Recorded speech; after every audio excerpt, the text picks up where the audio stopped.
2 సార్లు corporation sweep చేసిన పరిస్థితి లేదు. 18లో అఖండమైన మెజారిటీ, 23లో నిజంగా చెప్పాలంటే ఒక ఆశ్చర్యం అది నాకు కూడా. ఓఆర్ఆర్ లోపల మొత్తం గులాబీ జెండానే ఎగిరింది, ఒక్క సీటు కూడా కాంగ్రెస్కు రాలే ఓఆర్ఆర్ లోపల. ఏమున్న వాళ్ళ డ్రామాలు వాళ్ళ మాయమాటలంతా బయటనే నడిచినాయి.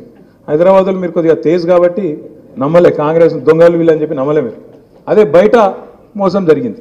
పాపం రైతులు, మరి పెన్షనర్లు, పిల్లలు మోసపోయినారు. అరిచేతుల స్వర్గం చూపెట్టి అట్లా చేస్తాం ఇట్లా చేస్తాం అని చెప్పి కథలు చెప్తే పాపం నిజంగా వాళ్ళ తప్పు కాదు, మనమే చెప్పుకుంటూ ఫెయిల్ అయినాం. హైదరాబాద్లో ఫెయిల్ కాలే, మనం సూపర్ హిట్ అయినాం. హైదరాబాద్లో కాంగ్రెస్కి ఒక్క సీటు రాలే, అడ్డిమారు గుడ్డి దెబ్బల గోషామాయలు బీజేపీకి వచ్చింది. అది అమ్మతో చెప్తున్న అడ్డిమారు గుడ్డి దెబ్బనేది. ఆడ మనం క్యాండిడేట్ పెట్టినాం ఒక ఆయన దొంగెళ్ళిండు, ఆఖరికి పారిపోయిండు. కాబట్టి పోయింది. కానీ లేకపోతే మీరు చెప్పినట్టు ఇంటే ఆ రోజు బరాబర్ గోషామాలు కూడా కొట్టి కాంగ్రెస్కు బీజేపీకి స్థానమే లేదు హైదరాబాద్లో అనేంత కథ వాస్తవంగా ఉండే. దురదృష్టం ఒక సీటు అటు పోయింది.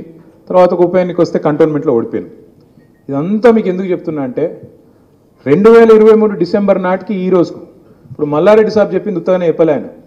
ఆయన చమత్కారంగా మాట్లాడతాడు, మల్లన్న నవ్వించినందుకు అప్పుడప్పుడు చెప్తాడు. కానీ మనిషి లోతైన మనిషి కాబట్టి గంత పెద్ద ఎత్తున వ్యాపారాలు చేయడు, గంత పెద్ద ఎత్తున కథ చేయడు. ఆయన చాలా లోతైన మనిషి, అట్లా నవ్వుతా ఉంటాడు కానీ చాలా లోతైన మనిషి. ఆయన ఒక గొప్ప మాట చెప్పిండు, ఈ 16-17 నెలల్లో మన పరిస్థితి ఇంకా మెరుగైంది, అవతల పరిస్థితి అధ్వానమైంది.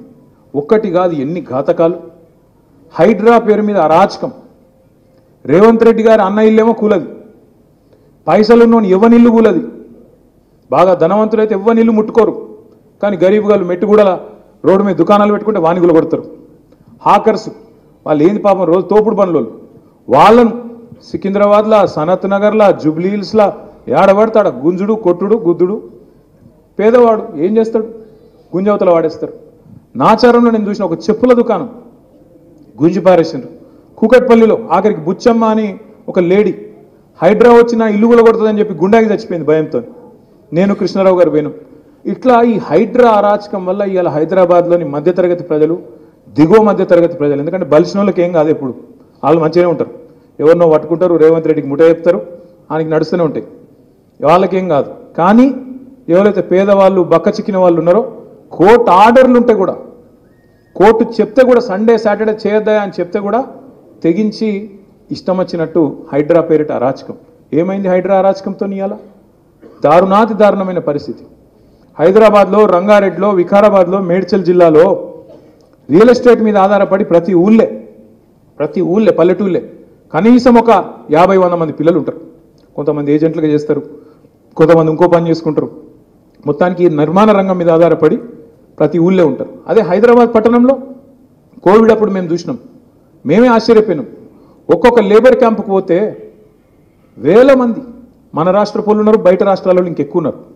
వేల మంది, లక్షల మంది నిర్మాణ రంగం మీద ఆధారపడ్డోళ్ళు ఉన్నారు. పాపం వాళ్ళు హ్యాండ్ టు మౌత్, బట్టకు పొట్టకు తిప్పలు పడేటోళ్ళు, రోజు రెక్కాడితే కానీ డొక్కాడనోళ్ళు, వాళ్ళందరి కడుపు మీద కొట్టింది ఇవాళ కాంగ్రెస్ ప్రభుత్వం. రియల్ ఎస్టేట్ డమాల్ అన్నదని చెప్పి ఇవాళ నేనో మీరోజు ఎప్పుడో కాదు, మొత్తం రిపోర్ట్ల మీద రిపోర్ట్లు వస్తున్నాయి. బెంగళూరు మంచిగుంది, చెన్నై మంచిగుంది, ముంబై మంచిగుంది. ఇక్కడ చాతగాని ప్రభుత్వం వల్ల, చాతగాని ముఖ్యమంత్రి వల్ల, ఈయన నెగిటివ్ విధానాల వల్ల, నెగిటివ్ పాలిటిక్స్ వల్ల ఇవాళ హైదరాబాద్లో నిర్మాణ రంగం కుదేలైపోయింది. ఒక నిర్మాణ రంగం కుదేలైతే ఒక వాళ్ళకే తిప్పలు కాదు, దాని మీద ఆధారపడ్డ సిమెంటోడు, స్టీలోడు, ఇటుకల బట్టోడు, ప్రతి ఒక్కరు వాళ్ళందరూ ఆగమవుతారు. ఇలా మీరు చూడండి హైడ్రా వల్ల అట్లా. ఇక మూసి 6 గ్యారంటీలు అంటాడు, 100 రోజులు అన్నాడు, ఇన్ని కథలు చెప్పిండ్రు.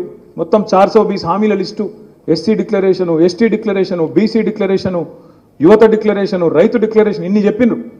చెప్పి వాటికి వేటికి పైసలు లేవట, వాటికేమో లంక బిందెలు దొరుకుతలేవంట. కానీ మూసీకి మాత్రం పైసలు ఉంటాయంట. అవి కూడా ఎన్ని? 1,50,000 కోట్లు పెట్టి మూసీ కడతా అంటాడు రేవంత్ రెడ్డి గారు.